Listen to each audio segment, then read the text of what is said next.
Magistrate কাজ করছেন। 8 তারিখ থেকে এই সংখ্যাটা গড়ে প্রত্যেক আসনে 10 জন হয়ে যাবে।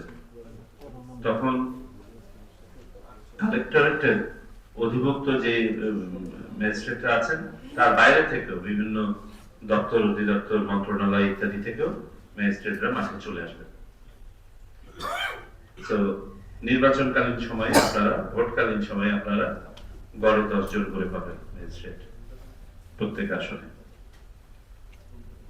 এই গেল তিনটি বলতে পারেন বিচারিক কমিটি, যারা মাঠে তাৎক্ষণিকভাবে মোবাইল কোর্ট পরিচালনা করে বিচার কার্য সম্পাদন করে ইত্যাদি ইত্যাদি করতে পারেন।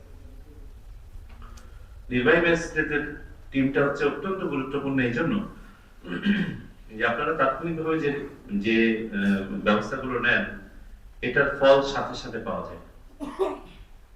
মোবাইল কোর্ট পরিচালনার মাধ্যমে কাউকে শোকজ করা বা ফাইন করা বা কোন একজনকে যদি ডিটেনশন দিতে হয়, 7 দিনেরও যদি ডিটেনশন দেওয়া হয়, এটার যে প্রভাবটা পাওয়া যায় নির্বাচনের পরে গিয়ে 5 বছর জেল দিয়ে এটা পাওয়া যাবে না। কারণ এটা ডেটারেন্স ক্রিয়েট করে, আপনাদের উপস্থিতিটা টের পাওয়া এবং পারপাসের সাথে ডাইরেক্টলি রিলেটেড। পরবর্তীতে গিয়ে তো এটা দীর্ঘমেয়াদী একটা বিচারিক প্রক্রিয়া। 4 নম্বর টিম যেটা আরেকটা গুরুত্বপূর্ণ টিম, যার সাথে আজকে আমরা বসেছি, সার্ভেলেন্স এন্ড অবজারভেশন টিম। আমার মনে হয় এটার কম্পোজিশন এবং এটার নামটা ব্যাখ্যা করলে আপনারা বুঝে যাবেন যে এটার কাজটা কি। এটা আছেন কারা, কম্পোজিশন কি আছেন এই সংসদীয় আসনে বা এই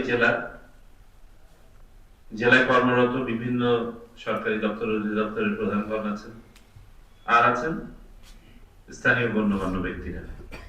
হতে পারে প্রেস ক্লাবের সভাপতি, হতে পারে একজন প্রাক্তন শিক্ষক, সম্মানিত কোন একজন ব্যক্তি ইত্যাদি। তার মানে যারা এখানে চাকুরিরত আছেন আর যারা এখানকার বাসিন্দা উভয়ে আছেন এই কমিটিতে। তাহলে উদ্দেশ্যটা কি?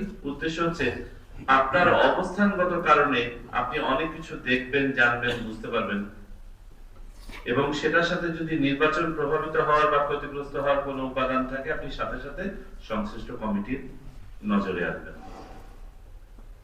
এই জন্য এই কমিটিটা যে প্রতিদিন মিটিং করে কাজ করতে হবে এমনটা নয়।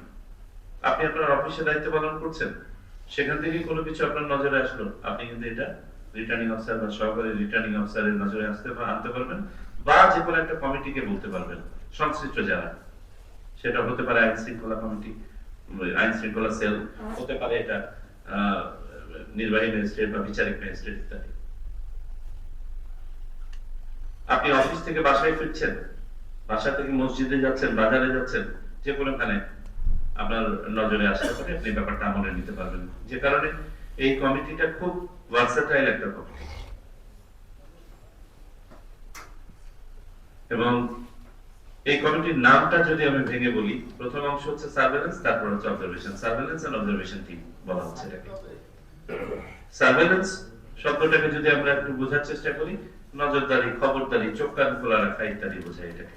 তার মানে এটা একটা প্রিভেন্টিভ মেজার, প্রিকশনারি মেজার, মানে কোনো কিছু ঘটতে পারে এরকম মনে হচ্ছে, আপনি শুনেছেন যে এই এলাকায় ভোট কেনা বেচা হচ্ছে বা হতে পারে, আপনি শুনেছেন এই এলাকায় অমুকের কাছে প্রচুর পরিমাণে টাকা এসছে, আপনি শুনেছেন যে এই এলাকায় একজন লোক অপরিচিত গত কয়েকদিন ধরে অবস্থান নিয়েছে যার চলাফেরা সন্দেহজনক ইত্যাদি ইত্যাদি। আচরণবিধি ভঙ্গের কোন একটা ঘটনা ঘটছে, আপনি দেখছেন রাত 12টার সময় মাইক বাজছে, আপনি তো এলাকায় থাকেন, কোয়াইট ভার্সেটাইল এই কাজটা। সুতরাং আপনার কাজটা হচ্ছে অবস্থানে থেকে, সার্ভেলেন্স হচ্ছে যে কোনো কিছু ঘটা থেকে প্রথমত বিরত রাখা, আর অবজারভেশন হচ্ছে কোনো কিছু ঘটেছে সেটা ক্যাপচার করে সেটার ব্যাপারে ব্যবস্থা নেওয়া। তো